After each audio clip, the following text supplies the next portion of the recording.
Hello everyone, welcome to Craft Apple today. My name is Caroline and today we are going to be coloring a color your own Valentine's Day card that says, "Sending love to my stud puffin." Now remember folks that you can't be a stud unless you're a male. In the world of animal husbandry, a stud is a breeding male, so you don't want to send this card to your girlfriend even though it's super cute with the puffins on it, alright? Okay, so we are going to use some dark gray and some black on this, a little bit of orange and a little bit of red to color our puffins. And you probably don't want to vary from those unless you want to turn your puffins into parrots. I mean, go for it. If that's what you want, go for it. You're the artist. And if you want to decorate these later with, stickers or what have you, go for that too. So I am going to use these crazy art pencils that you can find in your, or you can use Crayolas or whatever they got at your local children's craft aisle. Do keep in mind that the more colors that you have in your pack, the happier you're going to be with your results, because you're going to really be able to bring your colors to life and be able to get greater color variety within a hue. So you'll be able to get like a turquoise and a light blue and a dark blue and like a really dark blue, as opposed to you have a 12 pack, you can get blue and that's it. So while you're out shopping, I really recommend, don't splurge on the art pencils. It's not worth it. Okay. Especially if you're just starting out and, if, this way, I mean, if you're only spending like 10 bucks on a pack of, 50 or 70 or whatever colored pencils, then you're not going to feel bad if you have to just, give them to your next door neighbor kids because you're not going to use them. But that'll give you a good place to start if this is something that you want to get into.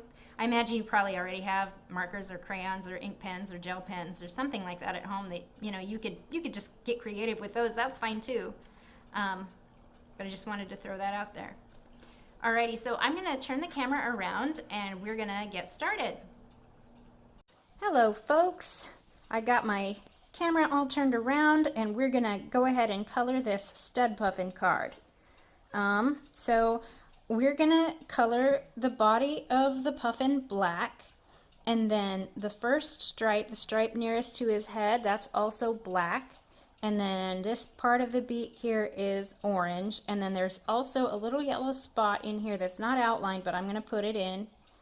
And then they have orange feet and white tummies, and this patch here is also white.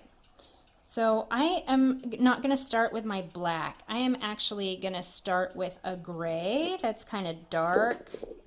So let's see. Here's my black right here. That's as dark as it gets. Now I could... Yeah, okay, let's just start. We'll start with black, but let's not just go heavy-handed on it. We're going to start kind of light. I'm going to start with a beak swatch, actually. We don't want it to be too dark. We want it to be still... We want it to read as black, but we don't want it so black that we can't tell that it's part of the beak.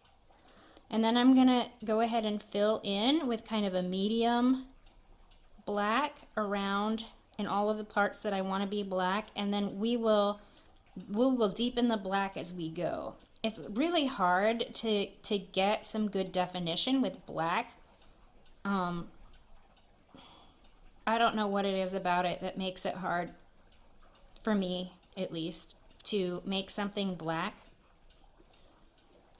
Maybe because in my mind black is black and it doesn't have highlights and shadows, but in real life black does have highlights and shadows.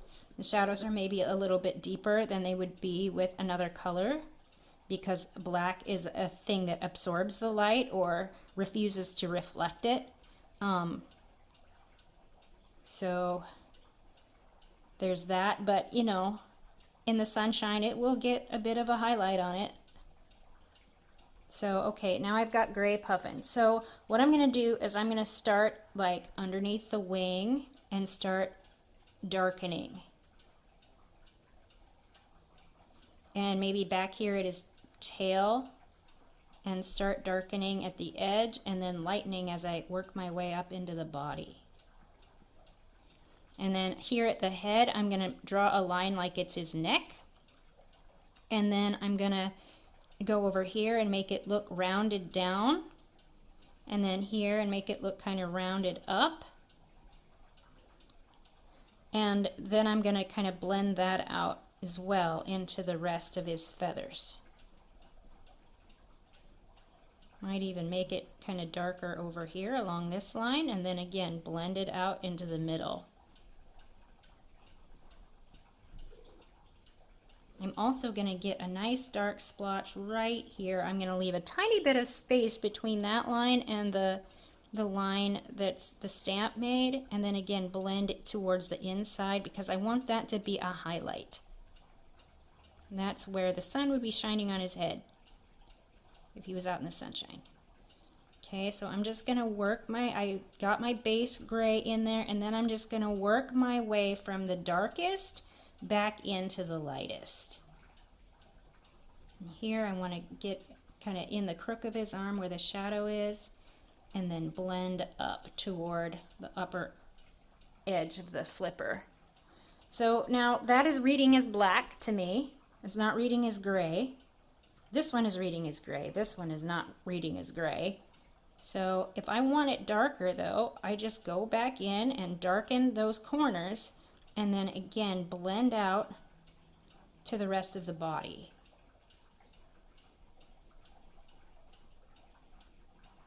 And that seems to be working pretty well for me today.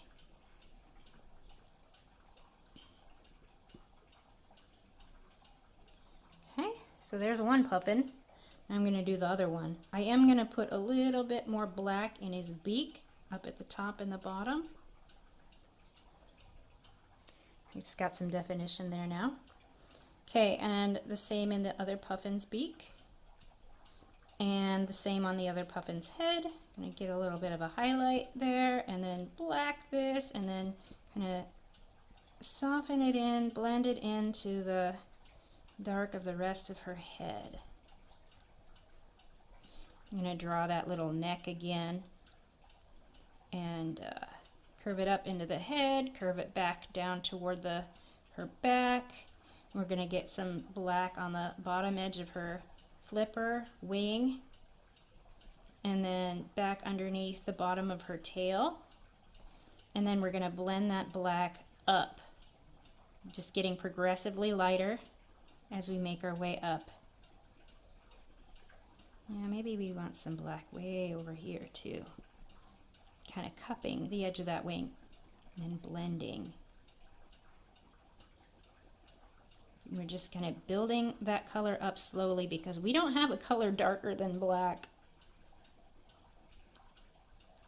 But we do want it to read black. Okay, this was looking too light, so I'm going to go in there and lighten my highlight a little bit, and then maybe flatten out this black around the head a little bit.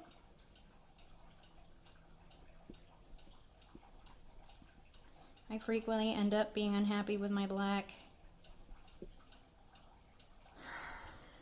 So if you're having problems with black, you're not alone.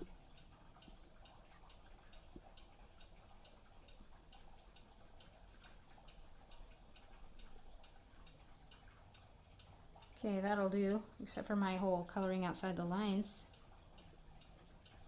That's what happens when you're doing this fast. You color outside the lines a little bit.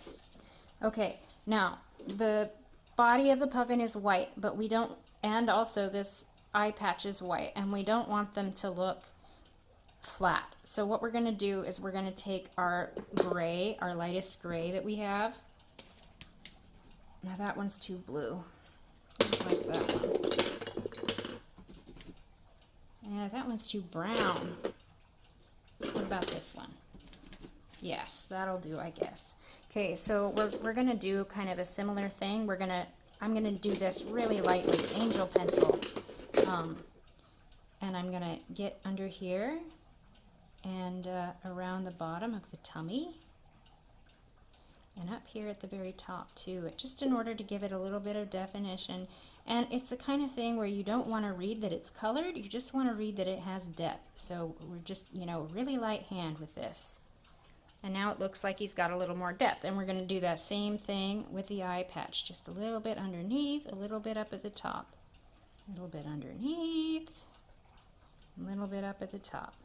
And then they've got a yellow, like a real bright, saturated yellow, like right at the corner of their mouth there. So I'm going to put that in. And then they have orange on their beaks and on their feet. The orange on their beak is almost like a red orange. Yep, like about that color. And the orange on their feet is more of a true orange. So I'm going to color that in. And there's not really room there to get much depth. I'll be able to get more on the feet. So I'm going to use, is that really darker? Yeah. Okay, so I'm going to use this one as my feet color. It's just regular orange. So I'm going to color that in. Here's my other feet. And then I'm going to take the one that I used for the beak, because it's just a little bit darker, and I'm going to color the leg right under the body. And I'm going to color like the bottom of the foot. The bottom edge of the foot, whatever part of the foot that happens to be.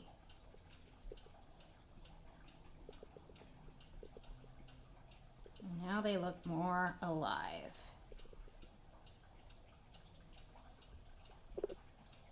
Yep, I'm happy with those. Okay, and now we're going to color the hearts. I think I'll color those red, or maybe pink, or maybe both. I think red. So again, I'm going in with my base color.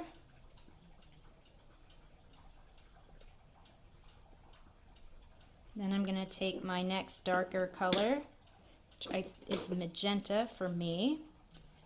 And I'm going to kind of go around the outside edge a little bit. They're so small. I may just, yeah, I'm doing like a stripe on the left side and then just like a spot at the top of the heart on the other side. So the left side is actually going to look more puffy than the right side.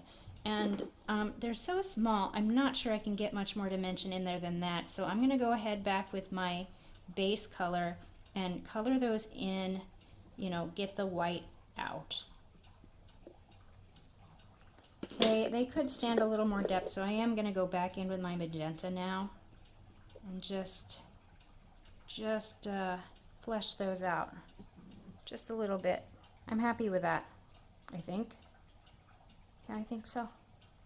So there you have it, the Sending Love to My Stud Puffin card.